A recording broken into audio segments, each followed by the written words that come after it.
কি নাম তোমার? দুলু মিয়া। ঈদুল আজহার দিনে প্রকাশ্যে এসেছে শাকিব খানের দরদ সিনেমার টিজার। 1 মিনিট 24 সেকেন্ডের টিজারে বলিউড অভিনেত্রী সোনাল চৌহানের সঙ্গে রোমান্স দিয়ে টিজার শুরু হলেও কেউ আন্দাজ করতে পারেনি এরপর কতটা ভয়ঙ্কর হয়ে ধরা দিবেন শাকিব। প্রতিটি অ্যাকশন দৃশ্যের সঙ্গে শাকিব রক্ত নিয়ে খেলা করেছেন। সিনেমাটি পরিচালনা করেছেন নির্মাতা অনন্য মামুন। টিজারটি প্রকাশে আসার পর থেকেই নেটিজেনদের প্রশংসা কুড়াচ্ছে। টিজার প্রকাশ করার আগে সিনেমাটির প্রসঙ্গে নির্মাতা অনন্য মামুন সংবাদ মাধ্যমকে জানিয়েছেন, চলতি বছরের সেপ্টেম্বরের প্রথম সপ্তাহে মুক্তি পাবে দরদ। সিনেমায় শাকিব খানের সঙ্গে জুটি বেঁধে অভিনয় করেছেন বলিউড সোনাল চৌহান।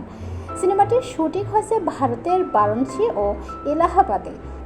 শাকিব সোনাল ছাড়াও আরও অভিনয় করেছেন পায়েল সরকার, বিশ্বজিৎ চক্রবর্তী, রাজেশ শর্মা, এলিনা শাম্মী, ইমতুরাতেশ, রাহুল দেব, অলোক জৈন, সাফা মারিয়া, জেসিয়া ইসলাম প্রমুখ।